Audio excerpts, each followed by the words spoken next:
if you've gone through a breakup, somebody maybe cheated on you. A lot of times, especially for young men, like all you can think about is that person. I remember when I was like 18, part of me was like, I'm gonna marry this woman. You know what I mean? When I went through that breakup, bro, I was like, I love her so much. You're thinking, why didn't it work out? And I really want to be with this person. You end up being kind of wrapped in a lot of irrational thought. How is it possible that you want to be with someone that doesn't want to be with you?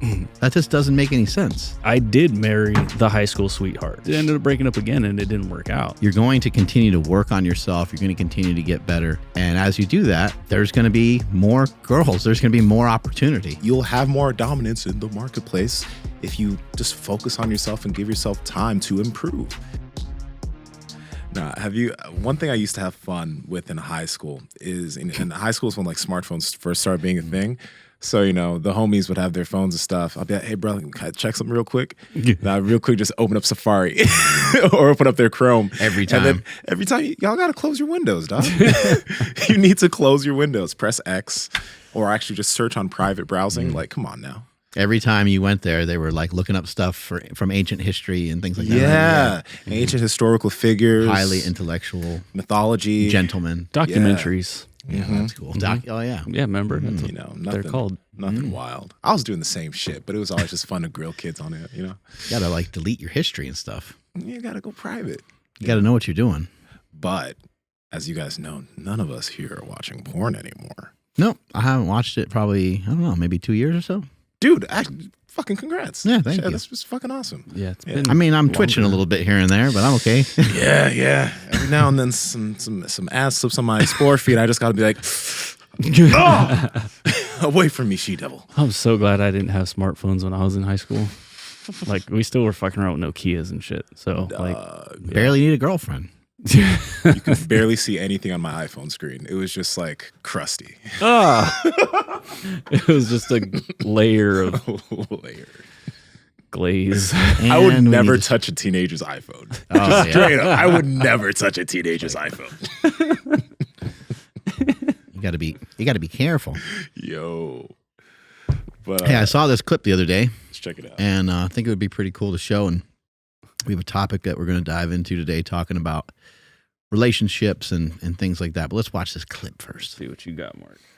Doesn't matter how much it weighs. If I handed this pitcher of water to you, I said, here's what I want you to do. I want you to hold it straight out like this for the next 10 minutes. What would happen? I got delts, though. My arm would begin to get tired. Eventually, you'd begin to tremble a little bit. Depending on how good your muscles, how strong they are, how recently you've worked them out, you might even begin to cramp. Don't test me, bro. And eventually, if you hold it out here long enough, you'll start to sweat. Your shoulder will start to hurt. You'll begin to feel it in your neck. You'll start to feel it down your back. Because it doesn't matter that it's not heavy. What matters is that I'm holding on to it. This is how anxiety works. It doesn't matter if the thing you're anxious about is big or not. It doesn't matter if the thing that you're worried about is really a big deal or not. As long as you hold on to it, it's going to bring pain and hardship into your life. It's going to bring difficulty into your life. It's not a matter of how big the thing is. It's a matter of the fact that you won't put it down. And the longer you hold on to it, the more anxiety, the more fear, the more spiritual and emotional pain it's going to bring. And the reason Paul makes the connection between worry about nothing and pray about everything is because the solution to anxiety is to simply decide to put it down. There you go. Doesn't matter. What's the hairstyle he has going on called? I love it. Is there a name for Whatever it is. It's like the Dr. Phil. But I yeah, think it should be it's called the Dr. Phil, yeah. Yeah, it's not quite the cul-de-sac because there's like a line through it and then it continues on. So yeah, he does have the line. He has that extra piece that he decided to push over. It's sort of like a pool that has the hot tub connected to it. Like a little bit spills over. Yeah. I don't understand that. I don't ever understand. I mean, I've been blessed to have a full head of hair still. Very thick, full head of hair. But I never understood why you gotta, I guess, resign to it at some point, right? I don't know. I think so. Bad. Yeah. But the message, it's in and of itself, is amazing. The message is amazing. Yeah, I think it's hard to do though. It's easy. It's easier said than done. It's easy to just say, that we want equanimity, we want balance of the mind, even in the face of some things that are tough. But if you've gone through a breakup, somebody maybe cheated on you, or things just didn't go the way that you wanted to, I think sometimes, a lot of times, especially for young men, don't really know what it's like to be a young lady, but to being a young man, like all you can think about is that person. Just keep dancing around in your head all day long. Mm-hmm. And then you're like, why aren't we together anymore? That's why you should just never be in a relationship, man. No. I mean, you can spank it to your phone from now until you're 125 years old and be fine. Yeah. Why have a relationship? Why have kids? I think it's actually kids are a pain in the ass. It's interesting though, because like there's a side of things where now I think it was one of Rollo Tomasi's 10 commandments, but if one of them was never get married, another one is don't have kids. There was a rule in there is like, just get a vasectomy because you don't want to have kids. Like these things are going to weigh you as a man down. And there's a sect of guys who are like, yeah, you know what, fuck that. And it's good to focus on yourself and improve yourself. But I think some people, I don't know, I'm not married, right? I'm going to get married one day. I'm going to have kids. I think you kind of forget how beneficial these things can be if you're a person who actually wants that. It's not for everybody, and it's okay if it's not for everybody. But I mean, both of you guys have kids and are married, seem to be doing just fine. Yeah. I think everybody, can benefit from getting a hug. Everyone can benefit from having someone close to them. Doesn't really mean that they absolutely have to have a significant other, but usually that's the way it works out for most people is they need some sort of partner. Trying to figure out how to negotiate this world and this life is difficult. And to have somebody else to go through it with you for the good and the bad is awesome, especially probably more so for the good than anything. Mm-hmm. Because when things are good and you have a little bit of money to like travel and do some things, or you have a little extra time to spend together, you end up it's really crazy, but you end up liking the person more and more and more, which doesn't really seem even possible. Mm-hmm. It gets to be weird to a certain point because you're like, okay, if anything ever happens to this person, I'm in a lot of trouble because I care about them so much. At the same time, I think it would not be great to not ever explore that and not ever feel that. Mm-hmm. And that's not a bad thing. But one thing I wonder is like, Mark, for example, you had relationships before Andy, but Andy was like a big relationship for you, right? And that just ended up being the woman that you ended up getting married to. But there is this question from the Discord that I think was interesting, and we kind of went in on the last Discord Q&A, but it was this guy who asked, any advice for a dude that's about to be 18? I remember when I was like 18 or 19, I got in my first real relationship, man, I like partially, being Christian or whatever, and part of me was like, I'm gonna marry this woman. You know what I mean? And when I myself for her. When I went through that breakup, bro, I was like, I love her so much. But like, sometimes it's good to have a few different experiences, right? And it's not always going to be the first person or the first girl that you end up being in a relationship with that you're going to end up marrying. Like that, that might not be it, and that is okay. You know what I mean? Yeah, you might need to go explore, and when you do that, you might find someone that you really like, but you also may find out that it doesn't work out. Mm-hmm. And then I think a lot of times when you really want something to work out and you're thinking, why didn't it work out? And I really want to be with this person. I think it just you end up being kind of wrapped in a lot of irrational thought.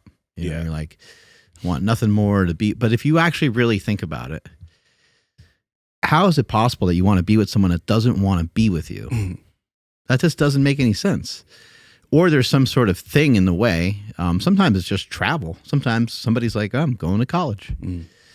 And then, if you go to college and it's like, well, why would we take it any further? I remember there was a girl that I really liked that I grew up with, and she moved away, and we dated a little bit. We went to the movies and a couple small things like that.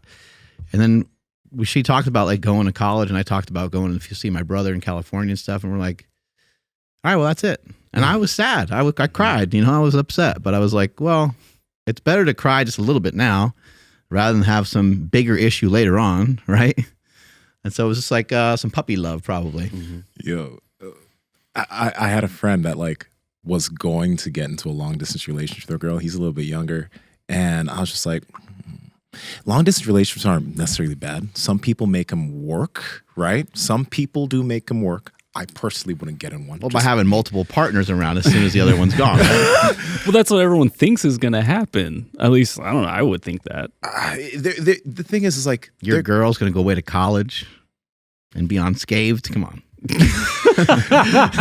Yo, hey, if you're at the point where like you're young and and someone's going to go to college, both of y'all are going to college, just let yourselves do your own things. Don't try to stay connected far away, because someone's going to get into some, either you're going to fall in some pussy, she's going to fall in some dick. Like, something's going to happen. Slip and fall. You know, if you guys go and find each other later on, cool. But don't hold on to something just because you're trying to, it's nice for now. But people get jealous. Jealousy. Dog. Yeah, jealousy is a big one, where you're going to be like that guy holding that water bottle forever. I think, again, you know, it's easier said than done. But I think a lot of these things come with maturity. They come with time. And I think it's important to experience many different things. But I think if you kind of just look at dating as if you are like interviewing, right? You're interviewing people for a potential partnership at some point. And if you're not really looking for a partnership, I don't know how much sense it makes to like really date somebody and also be just in it with just them. Because why wouldn't you maybe explore and date a few people and then just communicate with the people that you're dating and say, you know, this is the way it's going for now. If you're cool with that, then we can continue. Yeah.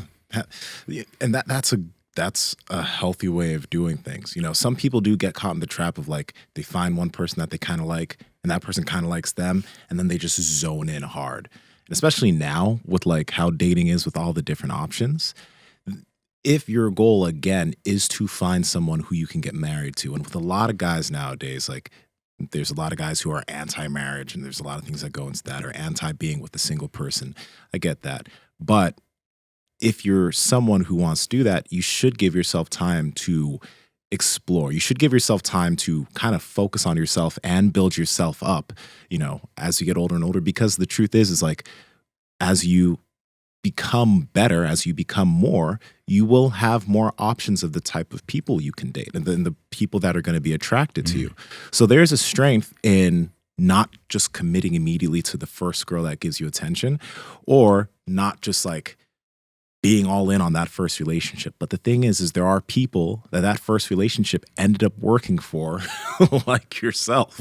Like that's, I mean, chime in below. If any of you guys have been married for a while and it was with like your first girl, comment down below, because that's pretty amazing if it's working out well. But yeah, you are going to become someone quite different than who you are right now. Like if you're 18 or 21, or even if you're just still single and you're 28, you know, I think you're going to continue to work on yourself. You're going to continue to get better. And as you do that, there's going to be more girls. There's going to be more opportunity. And I think what happens to some people is that maybe they never realized how much opportunity there was in the first place. Oh, yeah. Because if you just talk to girls and you just ask them out, a lot of times they'll, I mean, unless they have something else going on, or unless they're totally out of your league, but you do see it a lot where you're like, how did that happen? And then the guy's like, well, I just asked her out. You're like, what? Can't be that simple. Sometimes it is, especially in like high school, that like, because everyone's kind of like not locked down, but like most chicks aren't able to like just go out and do whatever they want. Now, after high school, it's very unfair for a young man that hasn't. What do you mean? Like in high school, you're gonna see the same people every day, so there's less likely of a chance that a chick's gonna see like an older dude successful and doing all kinds of stuff, because it's also illegal. Yeah. So in high school, yeah, shoot your shot. But I did marry the high school sweetheart. You know, we were together and then we ended up breaking up, but then we got back together. Yeah. And then we ended up breaking up again and it didn't work out. And yeah, I mean, I would imagine she's a completely different person. I 100% am a completely different person. I mean, we were different people within that same relationship. Yeah. And I wish I had listened to a podcast like this when I was in high school still, because in high school and then like early 20s, it was like the main reason why I did anything was like to try to just get laid. You know, like the reason why I had a job was just because I could have money to go like out on the weekends and like buy drinks and shit like that. To buy clothes, to pay for my car that I shouldn't be driving, you know, at the time.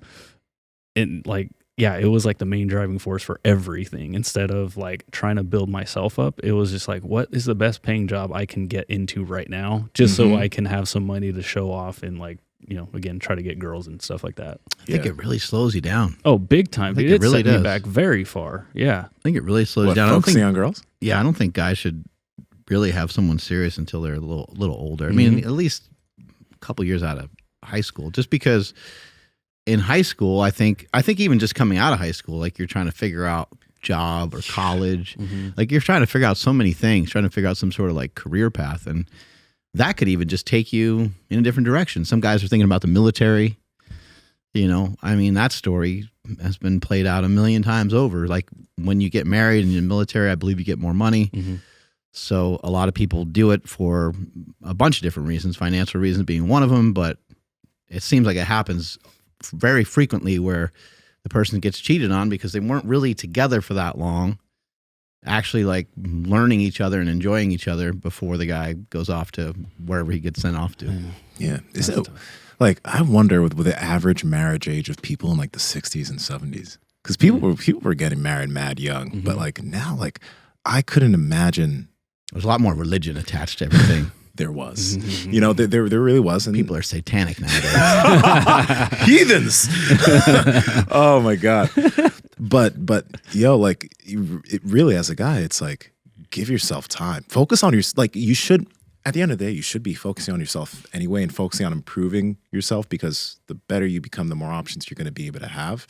And there's no reason, like, focus on chasing women. You know, because at some point, it does depend on kind of what you do. Like more of that will come your way because you have become a person that is desirable. Right. But it's tough. Like that's a really hard thing. I was talking to a friend about this because I remember even in my fucking early 20s, right? Like it's tough when you're a young guy to understand that, okay, well, now you're fighting it out with every other guy in the marketplace. So it's like you're 22 years old, you know, either you're in school or you got your first job or whatever. But I mean, you got that 30-year-old that is like set in, or that 35-year-old that's set into his job and he's doing well and he has a car and a place and all this. And that's your competition. As somebody that lives at home and is broke. Well, lives at home or maybe even have your own place. But at the same time, it's like you are here right now and it's going to take time to get here, right? And you'll have more dominance in the marketplace if you just focus on yourself and give yourself time to improve. That's if you really just it. act like you don't care, act like you're not even part of the marketplace. That always seems to work really well. But you become efficient or proficient at something, become really good at something, you're going to feel a lot better about yourself. You're going to carry yourself differently. And then whatever the thing that you're in, somebody's going to be attracted to that. There's girls that dig guys that play baseball. There's girls that dig guys that do jujitsu. There's girls that dig powerlifters. There's girls that dig every category you can think of, and same thing the other way around. There's people that are just there, and if you're good at that thing, then I mean, who are they gonna be attracted to? They be attracted to the worst guy in class, or are they gonna be attracted to the best guy in class? And like, the best guy in class is with somebody, so I'll go second best guy, or third. Okay, all right, well, fifth best guy. Okay, not a big deal. So you have a hot date coming up, and you look in your closet, and all you see are the old, ugly clothes that you usually wear, and you're gonna wear tonight. It's time to end that, guys. That's why we've partnered with Viore Clothing, because they have some amazing athleisure clothes that you can wear in the gym when working out, but also clothes that you can wear on a date, or during Hanukkah, or whatever. You can wear these clothes wherever, and they feel amazing. Some of our favorites are the Ponte Performance line, which has dream knit fabric, which literally feels so soft on your skin. But they also have this. This is the Rise tee. Also soft, also feels nice and fits great. And they have a lot of amazing clothes that you need to check out to step your fashion game up. We're trying to help you out.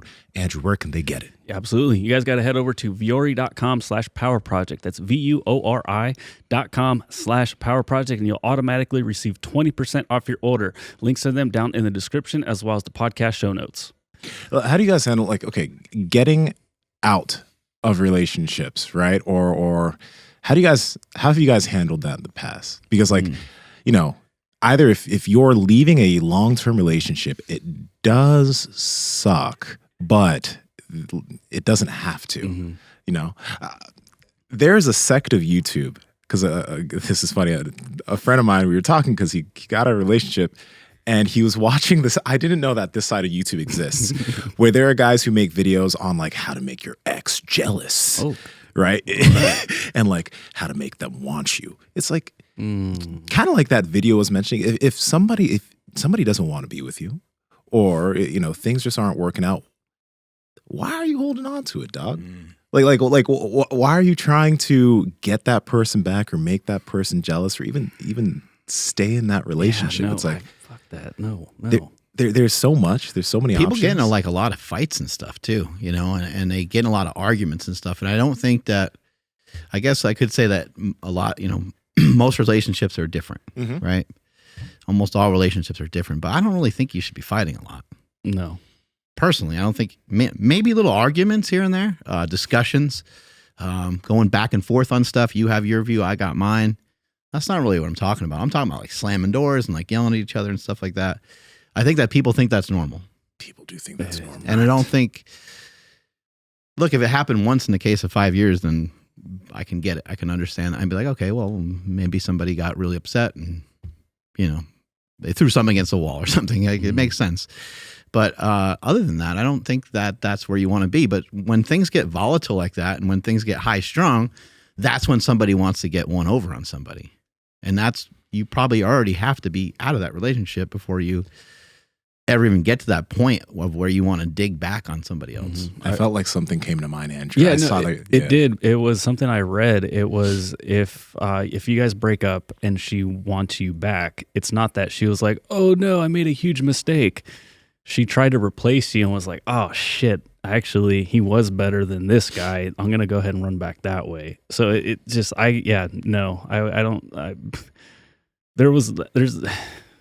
not too much personal information, but, like, my ex did at one point have a relative reach out to me saying, like, hey, like, she really misses you. And I'm like, can't unring this bell. Like, it's over. I'm the prize. Yes. Although in that moment, I'm like, oh shit, I just lost the house, lost the car. Like, fuck, there's a lot of shit we're about to fight over in court. Maybe, nope. Like, no, it's not worth it. And Isn't it crazy how your emotion can change so harsh, you know, so hard against somebody, like, versus, like, the way you felt even, you know, go 2 years prior to that situation, and you were probably still like, no, she's the one for me, even though she has her flaws and we argue or whatever. I'm going to figure this out. But then a bunch of shit happens, and then it's like cold turkey. You're like, nope. Yeah. No more. Yeah. And so it's hard for it to make this connection, but as far as, like, letting go, because I forgot, when you spend a long time with somebody, you feel like you have so much invested already. Oh yeah. Sunken cost theory. And it's weird, but, like, I was explaining something to a friend not too long ago about a leased car. They were like, I've already put so much money into this lease. Like, I don't want to just let go of all this money that I put into this car. I like the car. Yes, it is very expensive, and it's probably too expensive for me, but I've already put so much into it. I don't want to just let it go. And I'm like, but what if you lose a little bit of money now, but you gain so much, like, in not stressing? You can find another car. Like, maybe it's not as good as the way this one is right now, but you might find something down the road that'll lead somewhere else. I'm like, so if you just rip that Band-Aid off right now, like, yes, it does hurt. You know, you just lost a lot of money in this car because you leased it for 4 years. I'm like, but I promise you it's going to work out so much better for you in the future because you are not going to have this stressor every freaking month of paying this car bill. Now, again, it's kind of weird to say that in turn that over to a relationship, but it can be very similar where it's like, oh no, I have all this time invested in this person. I've helped, mold them into who they are now, blah, blah, blah. I'm not going to just let that go for someone else to take advantage and get all the benefits that I help put into this person. But it's like, dude, the stress is not worth it. Sometimes you have to just be like, I'm going to, cut my losses and then start building somewhere else. And then also realize that you may have like learned a lot in that situation about yourself, about the things you're willing to tolerate, about the things you should not be willing to tolerate. And I want to come back to after this, I want to come back to the communication thing Mark, you mentioned, because I'm so curious, like guys in the comments, what do you guys think about people yelling at each other? Because like you said, Mark, people do think that's really normal and it shouldn't be, because kind of like on what kind of Andrew was mentioning, dog, like, my past relationship was like 3.5, 4 years. And I was rationalizing stupidity at a certain point because over the term of the relationship, the person just started becoming different. Some shit happened to them, started partying a lot more, became volatile. They became someone who like yelled and cursed a lot. And because the relationship was so long, I did some simp shit, guys. Like I found out that this person cheated on me 3.5 years in, right? And you nigga stayed. Because, I put a lot into the relationship. I did at a certain point was like, this is the woman I want to be with. I found all this out. And then I truly tried to rationalize that. That was stupid. It was so fucking stupid. But I did that. I was like, you know what? Maybe we can work through this. Whereas if I had a friend that told me that this happened to them, I'd be like, are you a fucking, are you stupid?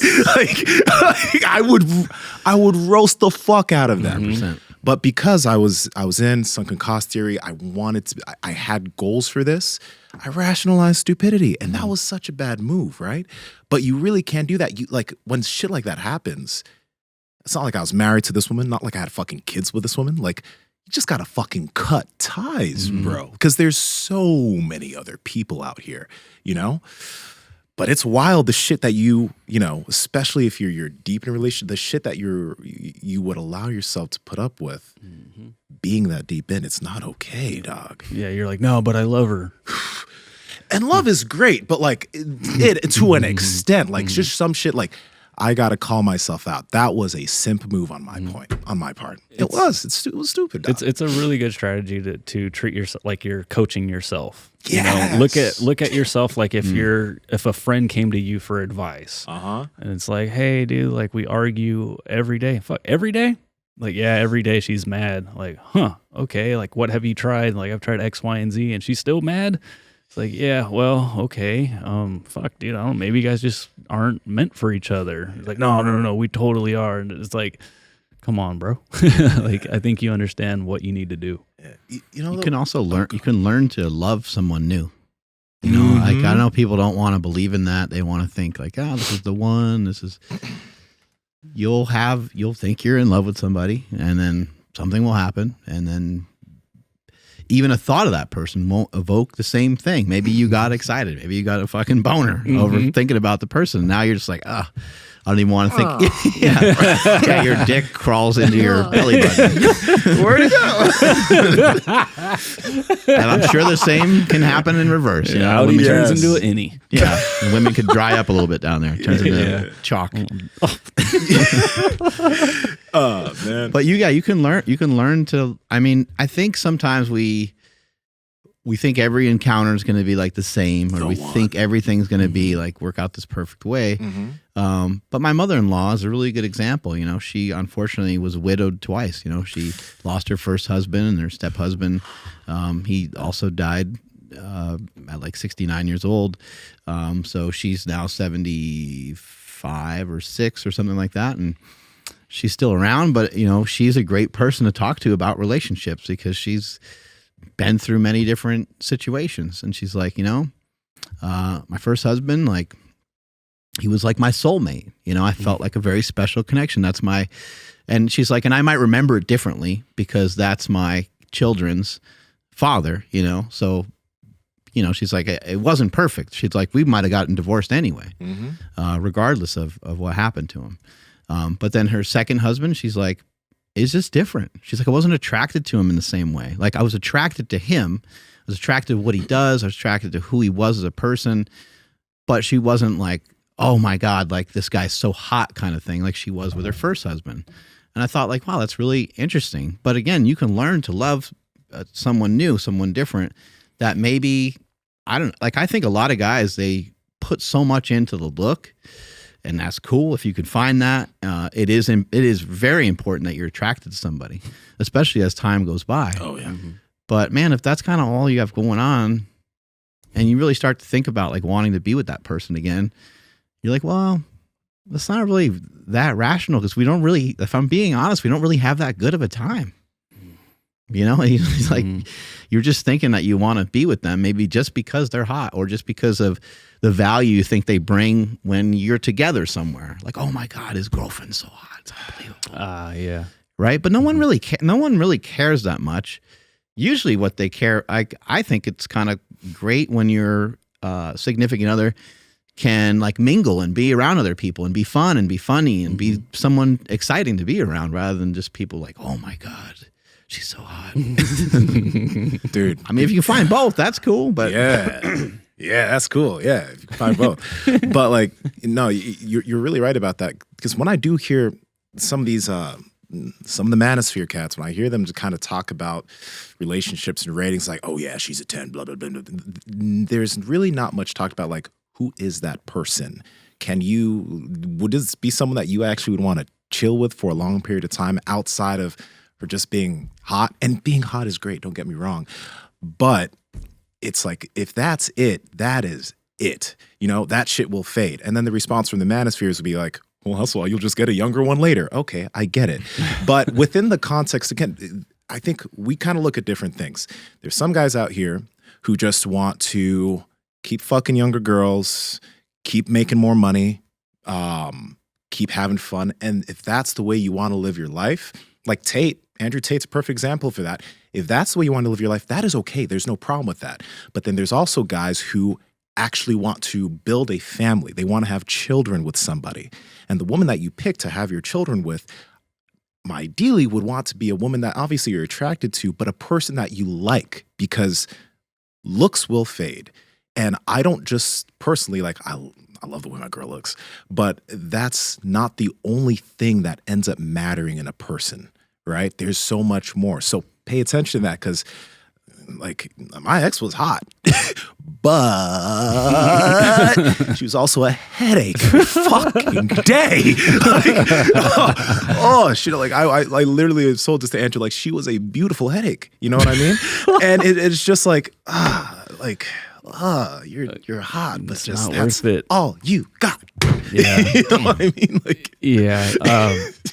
That's so fucked up. I mean, and then so like another thing is like finding a good partner. Like, yes, you are doing it for you, and this is for the people that want kids, but like, you need to find a really good partner so that way your kid's future is bright. Like, if Trying to pick a good mom. Exactly. If you want to have kids. Like, if you want to have kids. If you impregnate, I don't want to put anybody down for anything, but like, we'll just say OnlyFans person, that somebody that makes a lot of money on OnlyFans. Like, really, like, you put your son's mom is going to be somebody that anybody can just go pay and like go see, you know, like, and then that person might just be into themselves more than they are willing to put like out into the world for their kids. Again, like, that's kind of a weird example, but somebody that's not going to be there, you know, somebody that's not very, I guess I'll use the word submissive, and not willing to be the person that's going to be staying home with the kids, or, you know, staying up late with the kids when they're sick or whatever. A mom is a person that doesn't give a fuck about themselves. Like, they spend a lot of time not giving a fuck about themselves. But over time, you know, a woman will eventually realize how important it is that they, you know, are making sure they take care of themselves, because they're trying to take care of everybody else. But when you see that in a woman, you're like, this is fucking amazing. Like, this is incredible. And then you start to think, well, shit, I need to stop being such a lazy motherfucker so my wife can go do some other shit. And you're like, I could watch the kids. I could maybe clean some dishes here and there. I could help out maybe once in a while. Yeah, Mark. Something I was telling my wife, because we were having this conversation where she was like, I just want to, do a little bit more, to help out with whatever it was we were talking about.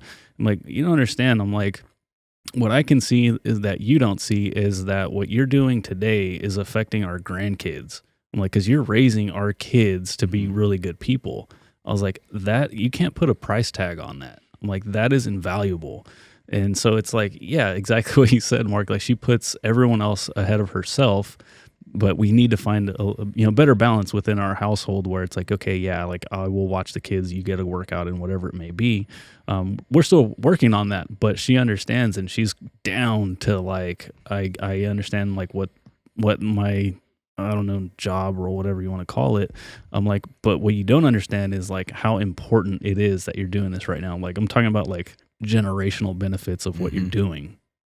I say the best way to impact the world is to go home and love your family. Yeah. And I think a lot of women that have kids, they start to recognize that innately, and they spend a lot of time with the kids, and they do a lot of not every house is the same. There's some dads that raise the kids more, and there's lots of variation. But that's the way it worked out in my home, and kind of watching all that unfold was a good learning experience for me, because I think that I don't think people understand the impact of your significant other, of the person that you're going to try to partner up with. It's going to shape the rest of your life. It's going to shape the rest of your life. And, a wrong decision, I mean, you can always get out of the wrong decision via divorce and but it's a lot to go through. It's a lot of things to go through just to get you to another spot.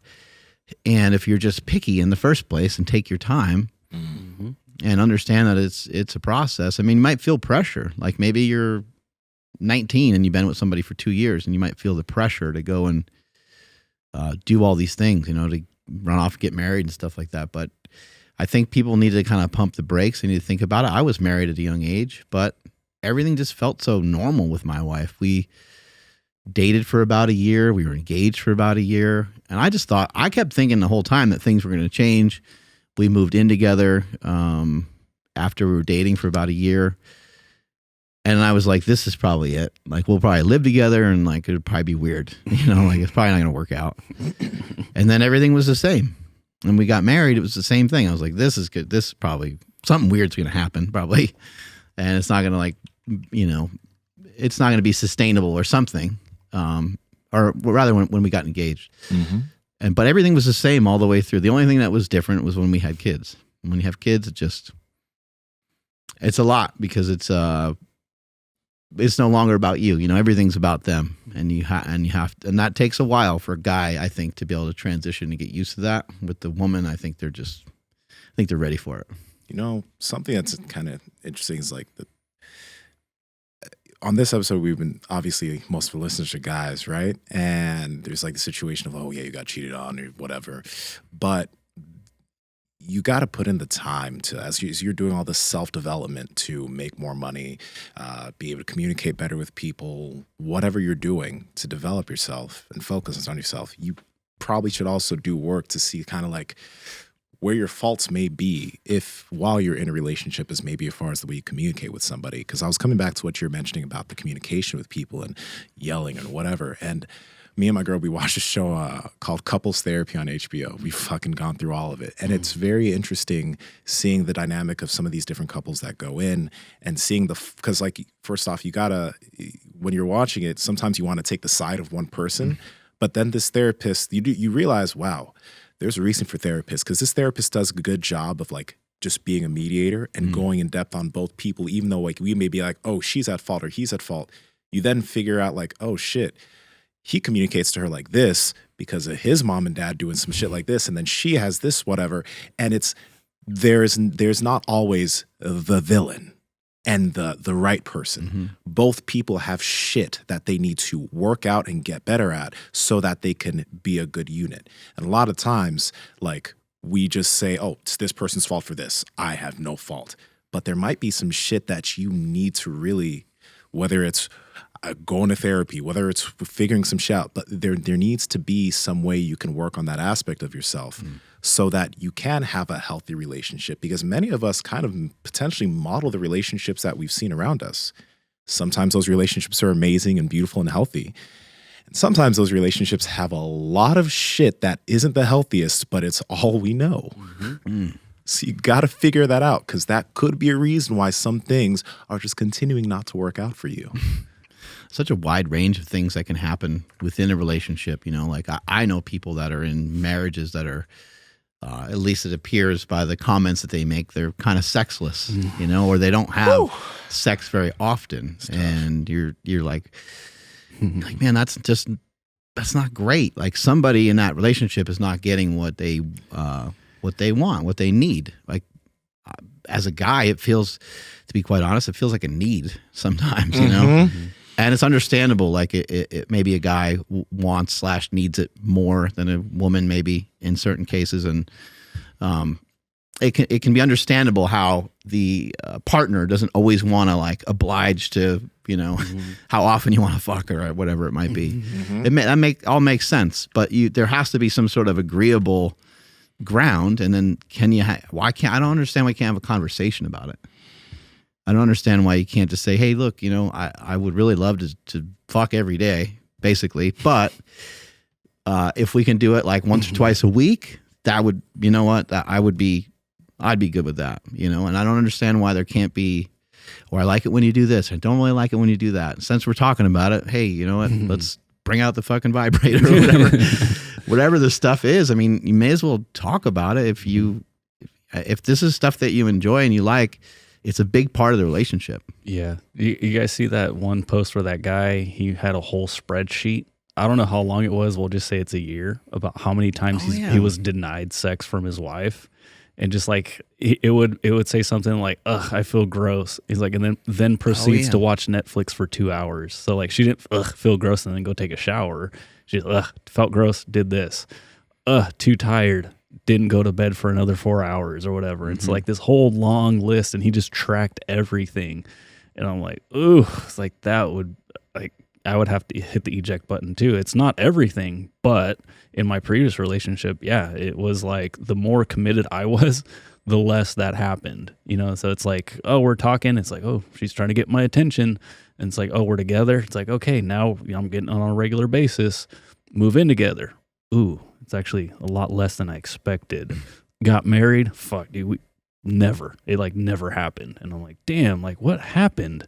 And so it's just like, yeah, people accept that to be normal, and it's not. Well, I mean, I don't think it is. I wouldn't accept it. This is the thing, though. This is why a third-party mediator like a therapist is super beneficial, because there was literally like a situation like that on the show, and like you're watching it initially, and you're just like, oh, she just doesn't want to have sex with him. Like it's just because it's like he keeps trying and he keeps trying to do better, but she just keeps saying no. It is not that simple. We want it to be that simple because it's like, oh, I'm asking you, you say you feel gross, you don't take a shower, you watch Netflix, but it can be a lot deeper than that for a lot of people. Like the therapist was talking to the lady, she found out like, oh wow, like it's wild that he makes me feel so confident all the time, but I just had a kid and now I'm not feeling that sexy all the time. And even though I do love his advances, I'm not necessarily even feeling any type of libido at that point in time. They worked on a bunch of shit. They worked on some things that she had to go through and even some things for him.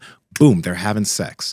So even though it would be great to be able to just talk to each other and solve those problems, sometimes you need somebody to be able to go deeper into certain things that you two just do not have the ability or bandwidth to go through, because maybe it's not your expertise. And that's the same for me. That's why therapists exist.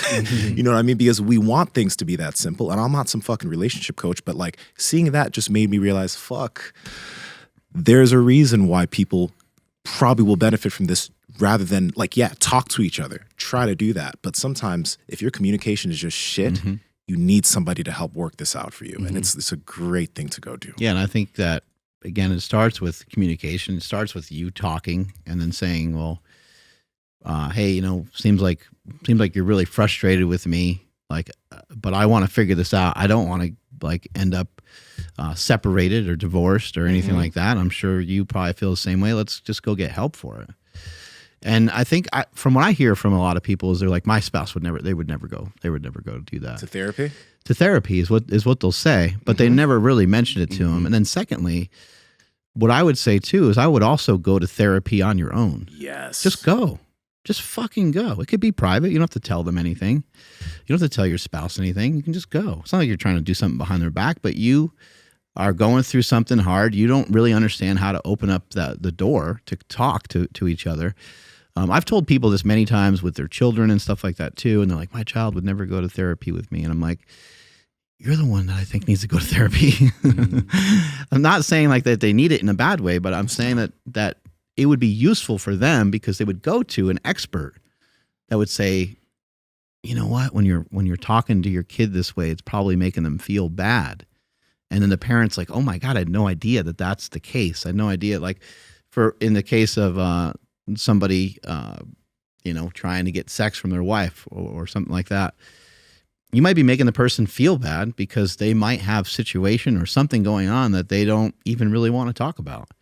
It's private. It's embarrassing. It's, it could be so many things. It could just be stress, maybe of their job and maybe of their day. And maybe they're tired of picking up your socks and they don't want to get into the whole thing. So they don't want to even talk about any of it. But at least for a person, you can take your own action and you can go get therapy. And then maybe you can say, hey, you know what? I actually went to therapy a couple times because I want to learn more about this because I love you and I care about you and I want to be with you forever. So like, can we both go? Can we both figure this out? And maybe they'll be pissed that you went, but who the fuck cares? It's definitely an unfair example for the conversation, but I actually went to my ex's therapist with her, and literally the door closes and she's like, well, I got to find a new therapist, because she was very much in favor if you can be in favor for somebody, but it just seemed like she was agreeing with me more than her. Yeah. And so that pissed her off. And so she fired her or whatever. She stopped going. Again, that's a very specific, unfair thing, but it's just, again, like that relationship wasn't going to work out. Power Project family, if you're trying to increase your muscle mass, if you're trying to lose body fat, if you're trying to stick to your nutrition plan, if you're trying to get fit, pretty much if there's anything you're trying to do for your health, we know that sleep is the biggest determining factor to help you get from point A to point B. That's why we've been sleeping on 8 Sleep mattresses for probably more than 2 years now. And the main reason is the technology behind the Pod Pro. Now, the Pod Pro is like the Tesla of beds. It will change its temperature based off of how you're sleeping during the night. And if you have a partner that's sleeping on the other side, they could have their own temperature settings. We all sleep hot here, and I used to wake up in a puddle of my own sweat. Gross. That doesn't happen anymore because of the 8 Sleep mattress, and I've been getting the best sleep of my life. Now, if you don't want to replace your mattress, you can just get the Pod Pro cover, and you can put that over your current mattress to get all the benefits of 8 Sleep. But if you also need to replace your old nasty mattress, you can get the Pod Pro cover and the 8 Sleep mattress. Andrew, how can they get it? Yes, you guys got to head over to 8sleep.com/powerproject, and you guys will automatically receive $150 off of your order.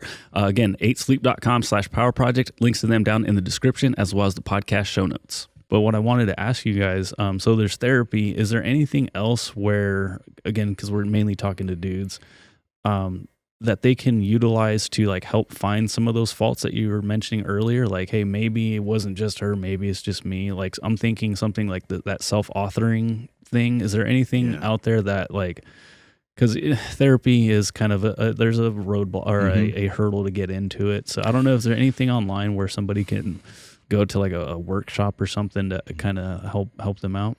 Man, there's definitely a lot of YouTube stuff. And then in addition to that, there's telemedicine, which you don't even have to go into a place. Nice, yeah.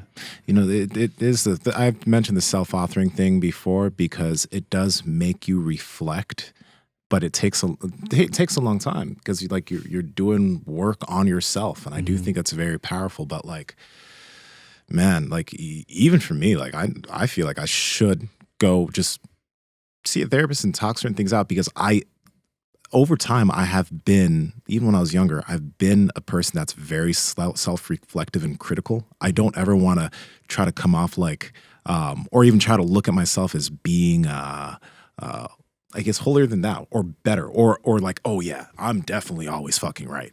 That's the worst place to be because we want to be in the right. we want to be the person that is correct, is doing the right thing, is in the right side of every single argument, but that's not facts. And like, it is good to have someone or people that can really call you on that bullshit, which is why friends are really important. Because if you just got a bunch of friends that are always just like hyping you up and saying, yeah, dog, fuck that bitch, blah, blah, blah. Hey, they might actually be right, but sometimes if they're just like your homies and they're just pumping you up, maybe you are being an actual fucking asshole, but you don't realize it because everybody's just like pumping you up. And then you'll never be able to realize what type of faults you have. I have seen some comments because we've mentioned therapy in a past episode a while back, and there's some guys that are like, why is everybody talking about this like therapy shit? Like this is like a trend or whatever. And there is a trend at, like, I do see a lot of people talking about therapy and all that, but that's because it truly can help you understand your flaws. It's hard to know where your flaws are unless you have some really good people that are calling you out on that shit. But it can help you really kind of understand those things and fix those things about yourself so you can be the best person you can be, right? So there's a lot of ways you can work on this yourself, but it's hard to figure out all those things, unless you dive deep with someone else sometimes. I think you can view it as like a consult, consultation. It doesn't. I think therapy, scares some people off. Yeah. They think, oh, I'm going to a shrink because I can't handle my shit. I can't handle my relationship, or I can't handle myself. I can't handle my own thoughts. But if you view it more as like a consulting or coaching, is really kind of all it is. I mean, all they do, I've been to therapy a bunch of times. All they do is you sit down and you start talking to them, and they'll say, oh, Andrew, you feel this way about, you'll say, you feel this way about Nsima because he shows up late. And then I would say, Nsima, is that right? Like, do you sometimes not show up? No. See, Mark, this is how it starts. Or I would say like, hey, well, I show up late because he doesn't care when I come on time. And he doesn't give me a compliment when I'm actually here on time. He cares when you come. Hey. Oh, yeah. He does care when you come. We all care. This is why I can't open up to you guys.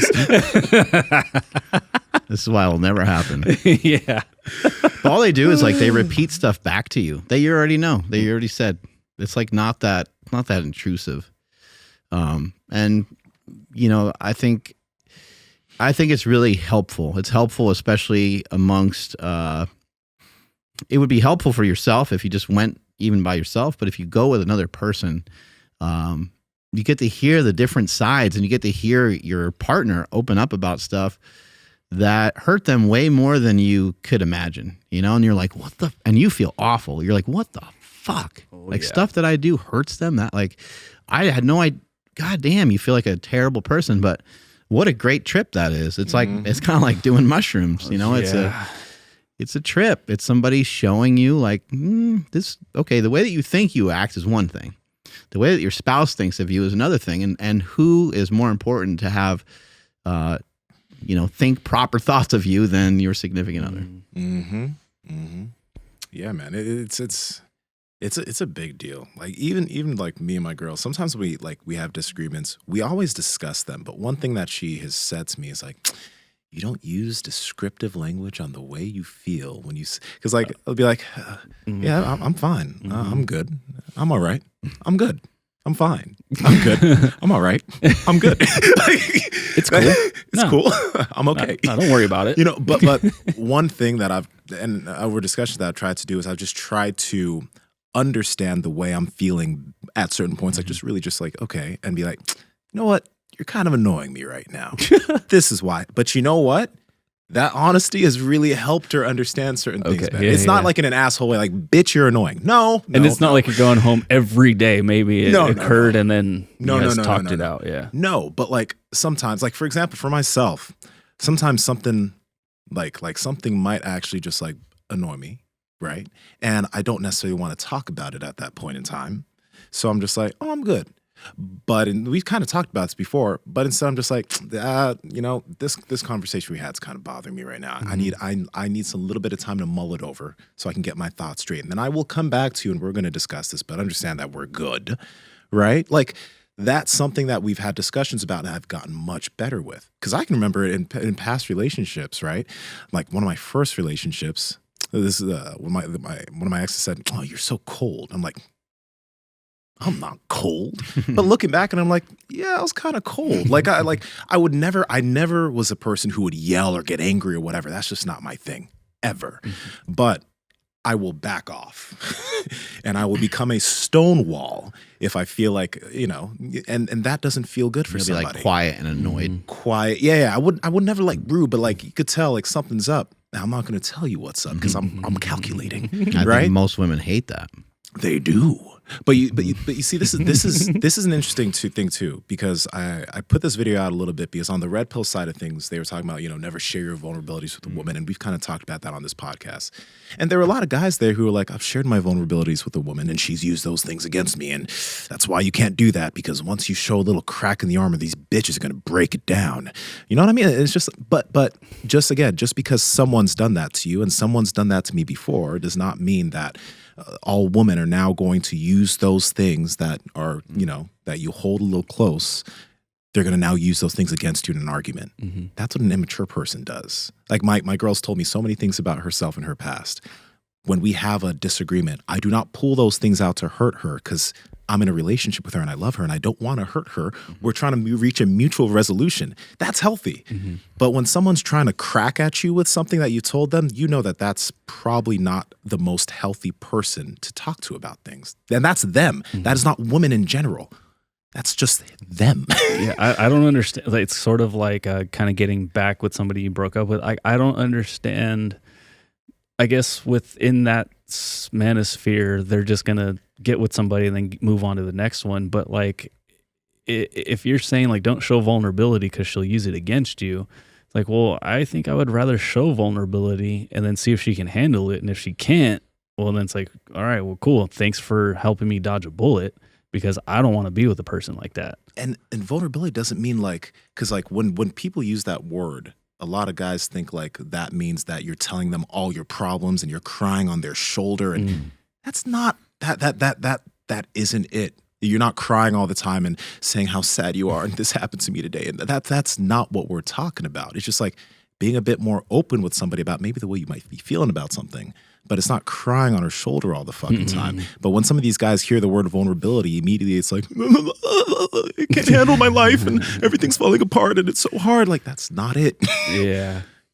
Yeah, the communication thing is so huge, because like something that I make a huge mistake on and I'm getting better at it. But like, I will take this week, for example. Like, I typically won't go early to jiu-jitsu on Thursday. I had to let my wife know very early in the week instead of just assuming she would find out later. So that way, Wednesday night, she's, understands that I need to go to bed early, because typically I might stay up later on a Wednesday night. So instead of like what would happen if I didn't tell her, she would think I'm going to stay up later, and I'm like frustrated because I'm like, dude, why are we still up right now or whatever, and then like build this weird animosity towards her when it's not even her fault because I didn't communicate that. Versus now I'm like, hey, you already know that I'm going to wake up early on Thursday. So like, it's like, let's put a bow on this day and like, let's go to bed early. So that's something that I've made a huge mistake in the past, where it's just like, oh, I'm competing in June. Like, I can't go eat, pizza. Like, why are you even, mentioning that? Instead, hey, I'm competing in June. You understand that like from now moving forward, like I can't really cheat on my diet. Then she would understand. No pizza, no sex. Well, trying to hold it all up for the aggression on the mat. No nut. You see your opponent, you're like, I'm going to come all over your face, bro. bro. Go all John Cena on him. Just be all it's like weird. you armbar him and then his elbow has a weird wet spot on it? What? That's for No Nut November. I'm going to, what? Oh, man. You know what I do to assholes like you? I eat them. Whatever he says. Yeah, John Cena. Yeah. That's so funny. Oh, God. Oh, my amazing. gosh. Yeah. Good show, guys. I think so. I do think that kind of last thing to touch upon here is I think, and I don't know what it's like from the woman's side, but from what I see from the men's side and what I hear from women is that a lot of men are just super clingy, like right away. Like when they do first kind of meet And so what that is an indication of, I think, is that you're probably from the onset, you're probably trying to force something that may not even be there from the very beginning. So if you could just, if there's any way for you to chill the fuck out a little bit and to just try to go with the flow and try to calm things down and just let it all take whatever amount of time. I know it's not an easy thing to do. But it seems like when you're young and you're a guy and a girl comes along, you'll just kind of take the first thing that comes your way. First girl that gives you attention, the first girl that shows you some love, and That new pussy. and it's, you know, to try to be with somebody, like to be with somebody for, if you get married, I mean, it's a fucking long ass time. Mm-hmm. So there's plenty of time. Like if you're, you know, if you're a young guy and you're not with somebody, even if you're an older guy and you're not with somebody and you're still trying to figure it out, the way that it works is you're not with somebody and then you're with somebody. And then you might be with them forever. You know, you might be with them till the day you die. So just cool your jets. See if you can keep it calm. Mm-hmm. Andrew, take us on out of here, buddy. Yeah, I was super guilty of that in my day. And then with my wife right now, like I was definitely still scarred from the previous relationship, but I was like, hey, we're not getting married. We're not having kids. And then she stuck around, and then now we're married with kids. So that's how that shit happens. There we go. Yeah, but thank you, everybody, for checking out today's episode. Please drop those comments down below. Let us know what you guys think about this conversation, especially if you're a dude, younger dude, and, subscribing and watching our stuff. We want to hear from you guys. And if you guys are not subscribed, hit that subscribe button, hit that like button on the way out. Follow the podcast at MB Power Project all over the place. My Instagram's at I am Andrew Z. Nsima, where are you at? Nsima Inyang _on YouTube, at Nsima Inyang on TikTok and Twitter. And he'll pop on the Discord because that question from Discord kind of spurred this conversation. So ask us questions there. Let us know what you think of this episode. Are we Simps, Mark? Yes. Go get some therapy, you fucking lunatics. I'm at Mark Smelly Bell. Strength is never a weakness. Weakness is never strength. Catch you guys later. Bye. If you guys enjoyed this podcast where we talked about vulnerability, relationships, and our feelings, well, you'll enjoy this episode with sexpert Susan Bratton, where she helps us increase our dick size and improve our dick game. She's a sexpert. You'll enjoy it. So check it out. I don't know why you're listening to me talk. You should be clicking this video right here. Bye.